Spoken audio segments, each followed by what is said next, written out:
All right, we are live here in my backyard. I'm with a man that has become a very, very dear friend of mine, Aaron Walker, but we like to call him Big A. Come on. And we're really excited. I'm really excited about this conversation. We're going to talk about life.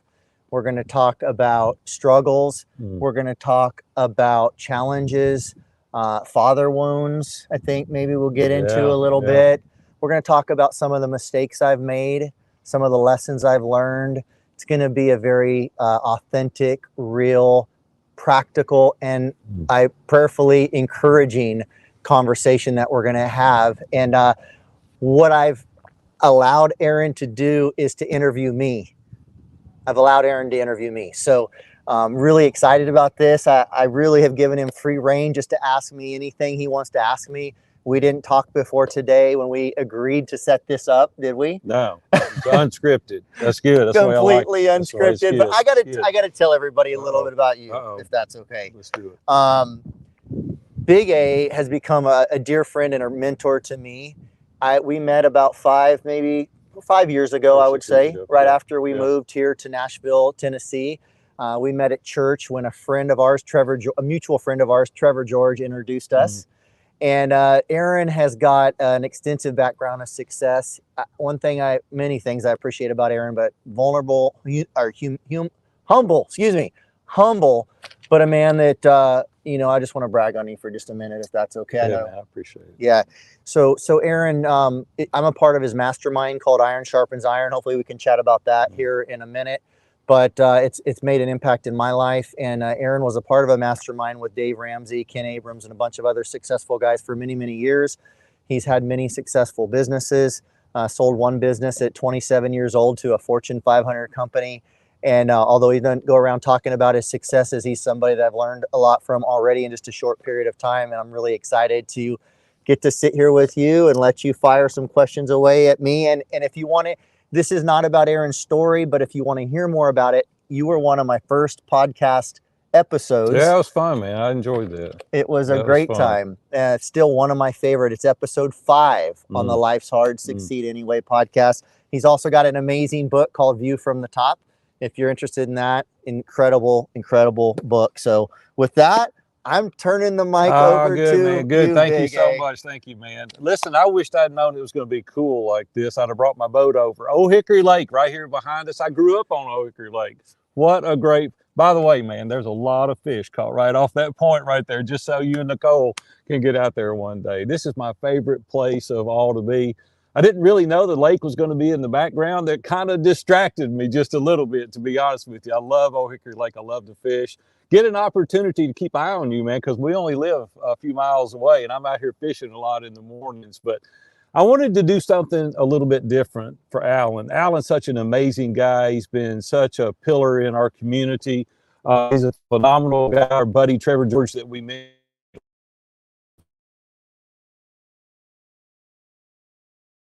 Man, this guy's he's a good guy. Oh, man, this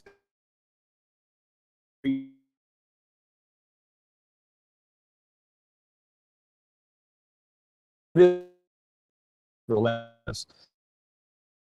a little want to be about me or about my book or about our community. I want it to be about him because he's always talking to people. He's always talking community.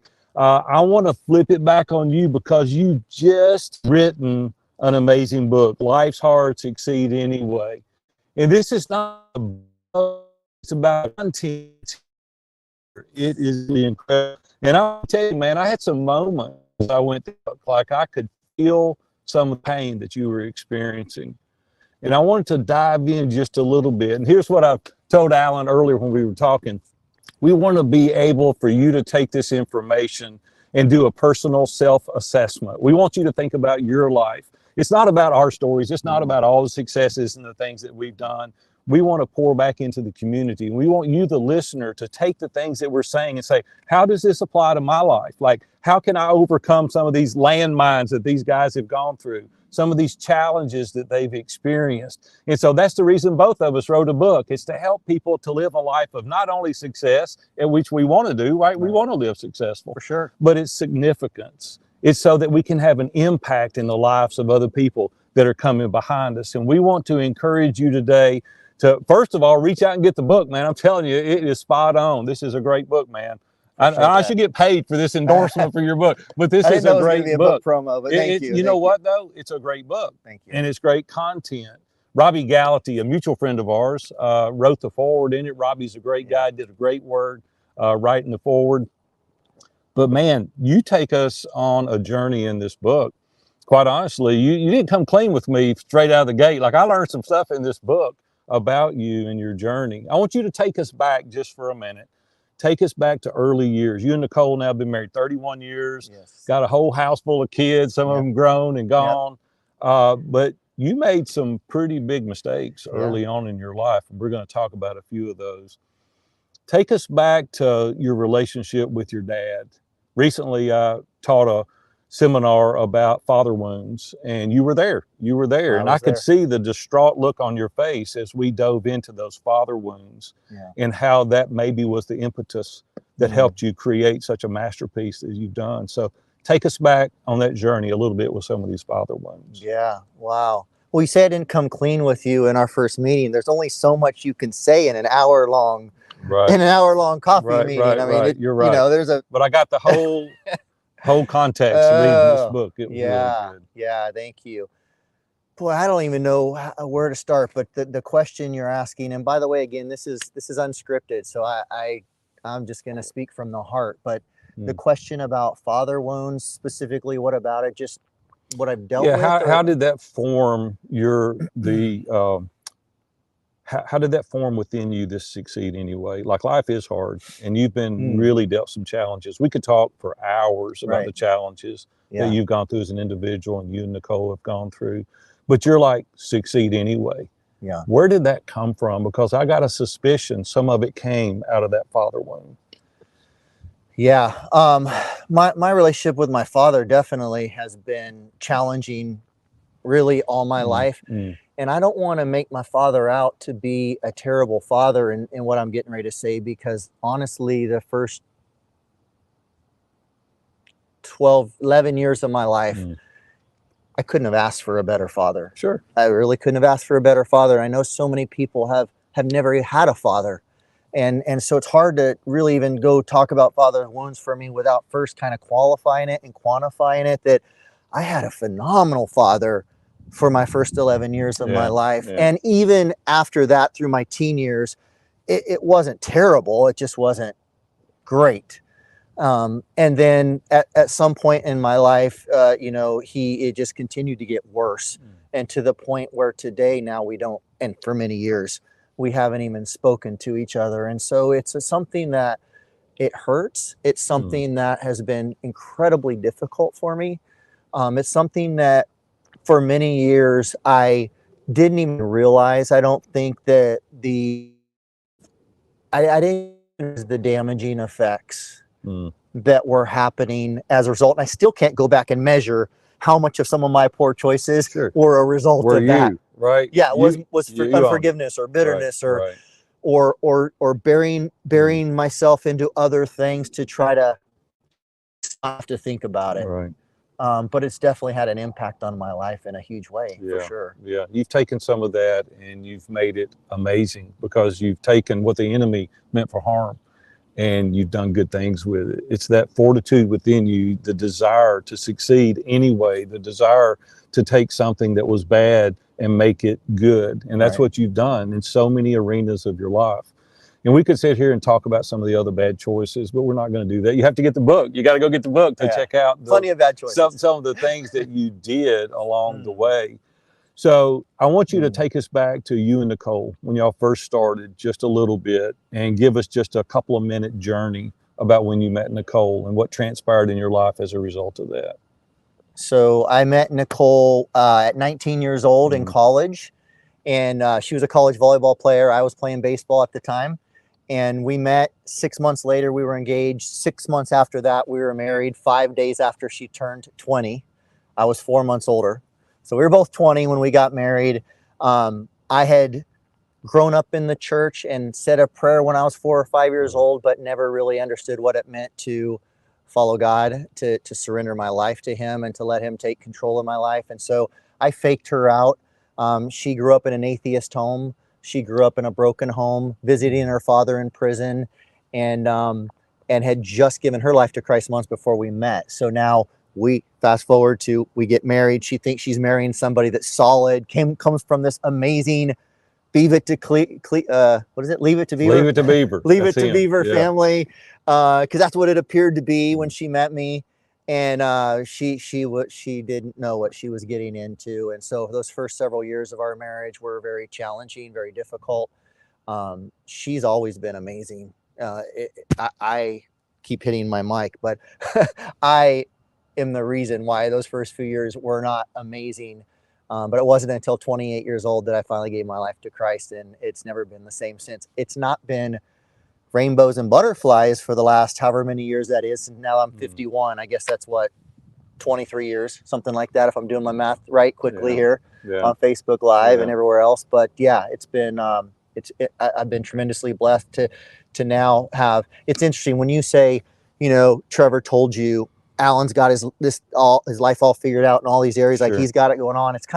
It's almost hard to hear you say that, because I know how broken I mean, I know apart from Christ how weak I am. I know all the mistakes I've made, from marriage to alcohol to all the things, relate different things, and even finances. I mean, and so it's almost hard to hear that, because I know that it's only by God's grace and making some different choices and surrounding myself with different people and associations and doing things differently. I mean, that's one of the things I teach people, and I need to be reminded, if I want different results, I've got to do things differently than what got me to the results that I wasn't liking.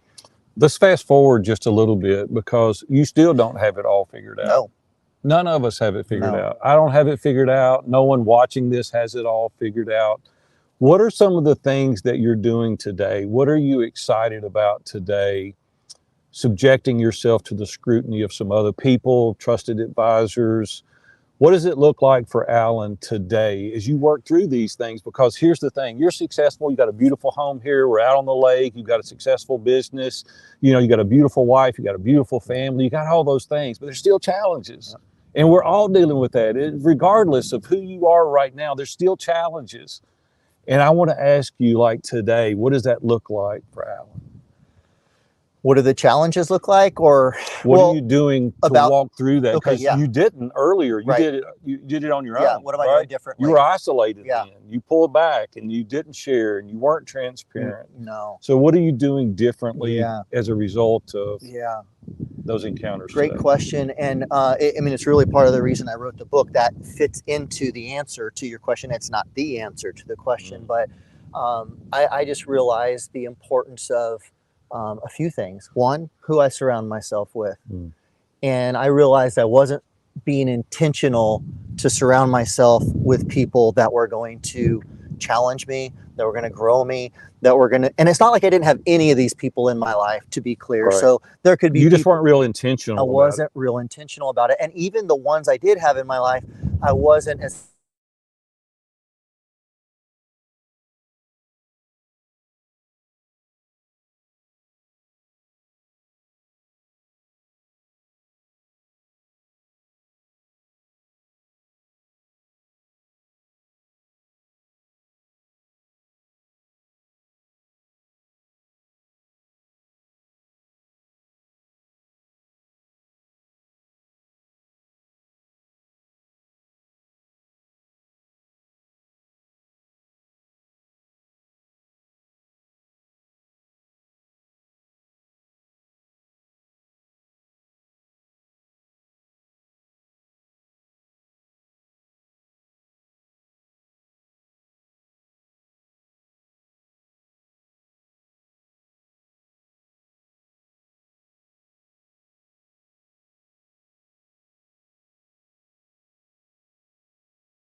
know your financial wherewithal, Right. or your inabilities or your abilities. Yes. They know what your focus is. They know what your goals are. They know what your kryptonite is.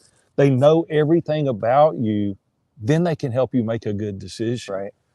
But like, what struggles do you go through today, even as a result of that? Like when you're thinking, should I or shouldn't I? How do you know whether you should or shouldn't? You talked about a facade. Right. How do you know to let that down? Yeah. Well, you bring up a great point, and that's one of the reasons why I love the Iron Sharpens Iron Mastermind so much, is because it's a place where, you know, we meet together in groups of 10, as you know. I'm not telling you anything you don't know, but for Sure. our listeners, Yeah, for our listeners. and we come together weekly on Zoom. We come together in person a couple times a year to really challenge each other, encourage each other. And like you said, you know, I look at those 10 or other 9 men as my personal board of advisors, personal board of directors.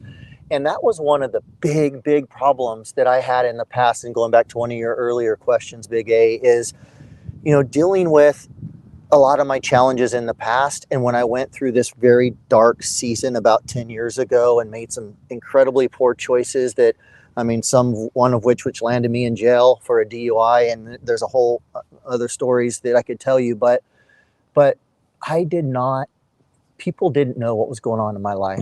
People did not know the lack of purpose and passion, the pain I was going through. Some did, but not again on that level. And there was really only one person besides my wife that knew, you know, a lot of what was going on. And it's just a game changer for me to have a group of guys with different perspectives, different backgrounds. And, you know, I've really been encouraged, like you said. Yeah, it is tough to kind of share some of the struggles even to this day, because there's still struggles. It is tough to come before the guys and say, hey, this is my challenge. This is what I'm dealing with. Maybe it's a child. Maybe it's a this. Maybe it's financial. Maybe it's communication. Maybe it's marriage. Maybe it's business. Whatever the thing is, health, whatever.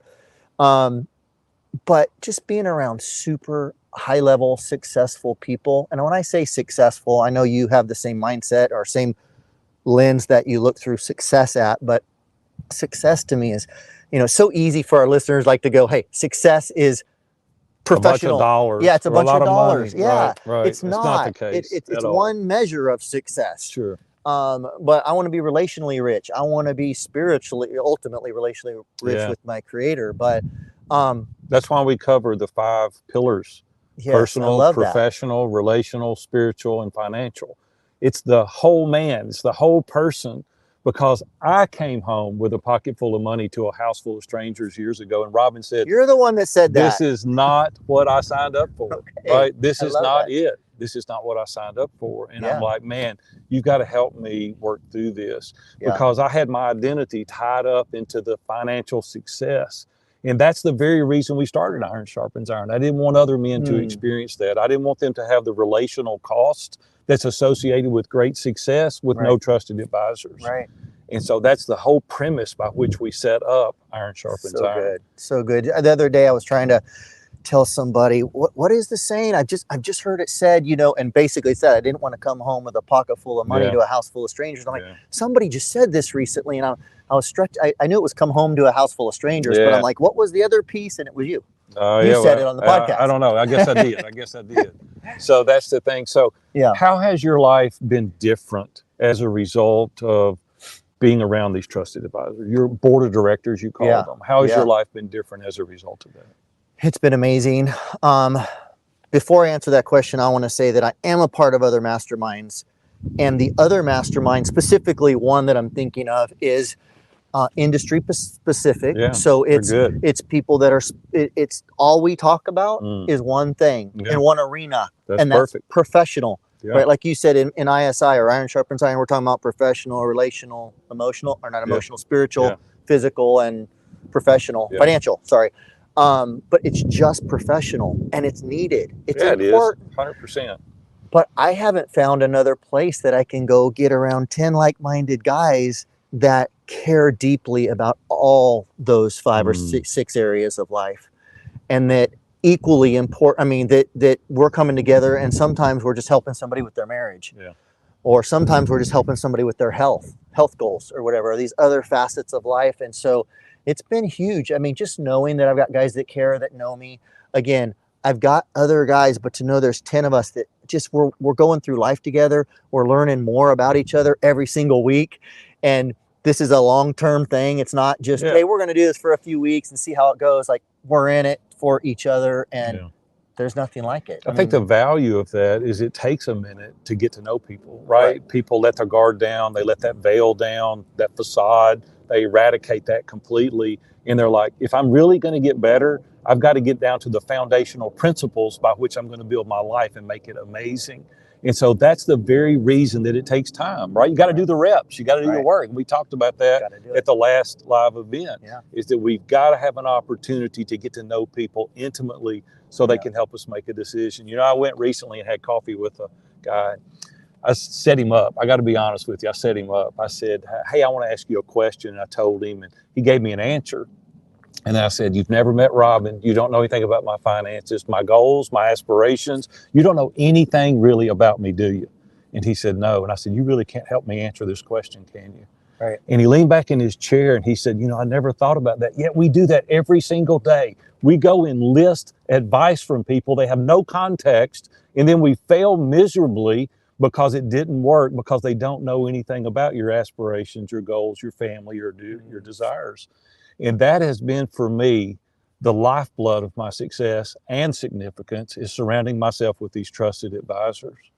Do you think this organization would be something, you've got a very large community, you've got a lot of very successful people out there. Do you think this would be something that would be advantageous for them to look into, to think about? 100%, without a doubt. I would highly recommend anyone within earshot of this conversation that doesn't have this already somewhere. And quite frankly, I personally just don't know of anything like it. I'm 51 years old, and, you know, found out about this just a few years ago. And I'm like, where has this been all my life? Why aren't more people doing this? That the need is there. So the answer is yes. I think it's a huge need. And I think more people, they don't know what they don't know. I didn't know what I didn't know. Sure. And you go through life just thinking you're going to Lone Ranger it, and it's just not a good plan. It's not a good plan. And if you have one accountability partner, that's awesome. Yeah. Like, that's amazing. Most people do not have that. But if you've got 10, it's 10 times better. 10x, you 10x. Yeah. Well, listen, if you're out there and you would be interested in this, you can go to viewfromthetop.com/life, LIFE, and check us out. We would love to have you submit an application. Listen, you're not committing by doing that, but what you are doing is getting in front of me for about 45 minutes, and we can have an opportunity to talk about your situations and where you're at. Alan, listen, just in summary, I think that what would be a takeaway for the audience today is think about your life and the difficulties that you're having. Think about the personal assessment that you need to look at and say, hey, am I leveling up in these 5 key areas? And then surround yourself with trusted advisors. Get people in your life that can help you, whether it's with us or others. Go somewhere and do not be in isolation, because we know that is the enemy of excellence. And then the next thing is implement. I just want you to take action. Don't sit there and watch this or listen to this and do nothing, because nothing changes until something changes. And then finally, I just want to say, you're missing out big time if you don't go get a copy of Life's Hard, Succeed Anyway. It was a great book. And so thank you, man. I appreciate you writing this book. It's going to change lives. So thank you so much for letting me do a little interview of you today. Thank you. Thank you, Big A. Guy. Appreciate it very much. Thank you for joining us, and talk to you on the next video.